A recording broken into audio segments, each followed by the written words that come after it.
Okay, I've got a weird one for you today. Picture this, a super elegant party, for all the most famous poets of the era. Sounds pretty fancy, right? Now, imagine that party is happening in a cemetery. Yep. Today, we're diving into one of the strangest social events in 1920s Taiwan to figure out what on earth was really going on. So, back in the fall of 1922, a local newspaper painted this absolutely idyllic scene. You've got a dozen of the region's most influential poets. They're taking a nice stroll through the countryside. They're writing verses in this quaint little pavilion, sharing some drinks, just talking shop until sunset. I mean, it sounds like the perfect little artist's retreat. But here's the twist. The place where this super chic gathering was happening, it wasn't some park or scenic garden. Shigang, the spot mentioned in the paper, was actually a brand new and very meticulously organized family cemetery. Which, of course, leads us to the big question.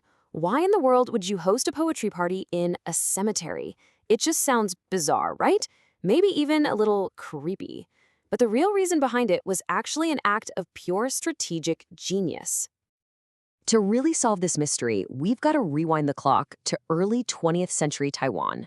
This was a time of massive cultural tension because the island was under Japanese colonial rule. And our story really kicks off with a huge clash over something fundamental: how you honor the dead. See, you had two completely different worlds colliding. On one side, you've got traditional Taiwanese burial customs, scattered private family plots, often chosen for really important spiritual reasons. But on the other side, the Japanese colonial government looked at all this and just saw a mess. They thought it was unsanitary, chaotic, and disorganized, so they brought in a whole bunch of strict new rules. Burials could only happen in designated public cemeteries, graves had to be exactly 6 feet deep, and you needed a permit for pretty much everything. And listen, these weren't just some idle threats on paper. Oh no, the government started actively clearing out graveyards to make way for urban development. We're talking parks, schools, even a golf course. And nobody was safe. Get this, in 1911, even the ancestral graves of some of the region's most powerful families were dug up and forcibly moved to build a new city park. So you can see a storm was brewing for these traditional family graves. The old ways were under direct attack. And this is where a very clever and very influential man named Hsu Chieh-fu steps into our story. So let me introduce you to Hsu Chieh-fu. This guy was a big deal. He was the head of the most powerful family in the city of Chiayi. But he wasn't just rich. He was a master at navigating this incredibly complex new world. He held official government positions, he ran major companies, he was a leader in the local art scene, and he was known for being a fierce advocate for his community. You could say he had a foot in both worlds, and he knew how to play the game. So Hsu Chieh-fu sees these demolitions happening all around him, and he just knows, that his own family's ancestral graves, scattered all over the place, are totally vulnerable. So instead of just sitting around and waiting for the government to come knocking on his door, he decides to make the first move. And we actually have his own words inscribed on a monument that explain what he was thinking. He saw his ancestors' graves spread out, totally unprotected. He wanted to preserve that ancient tradition of burying the family together, but he knew he had to do it in a way that could actually survive in this new era. His solution? Simple. Take control. His strategy was just brilliant, so methodical. He didn't just react, he had a whole plan. First, he identified the real threat: urban development. Second, he bought up a huge, permanent plot of land in a safe zone. Then the big one. He spent years consolidating all of his family's scattered graves into that one single location.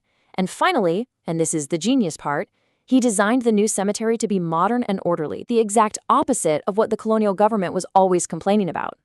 And in 1918, he did it. The project was finished. He had successfully built, a fortress for his ancestors, basically. One designed to withstand all the pressures of the modern world.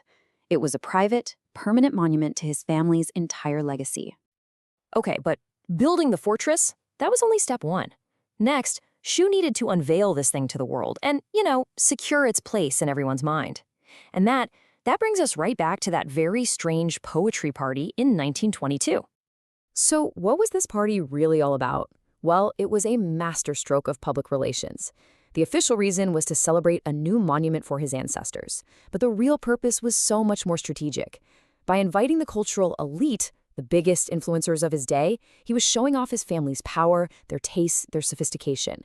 He was sending a crystal clear, unspoken message to the colonial authorities. This place? This isn't some chaotic, unsanitary plot of land you can just bulldoze. This is a modern, respectable, and culturally significant monument. It's here to stay. Don't even think about it. So the big question is, did it work? Did this clever mix of tradition, modernization, and social maneuvering actually protect his family's legacy? Well, the results kind of speak for themselves. Just look at what happened. The feats of the two types of cemeteries could not have been more different. Over the next few decades, the public cemeteries in the city were systematically torn down to make way for parks and buildings. But the Hsu family cemetery? Never touched. Because it was private, because it was protected, and because it was presented as a symbol of progress, it survived. It is still standing to this day, a total testament to his incredible foresight.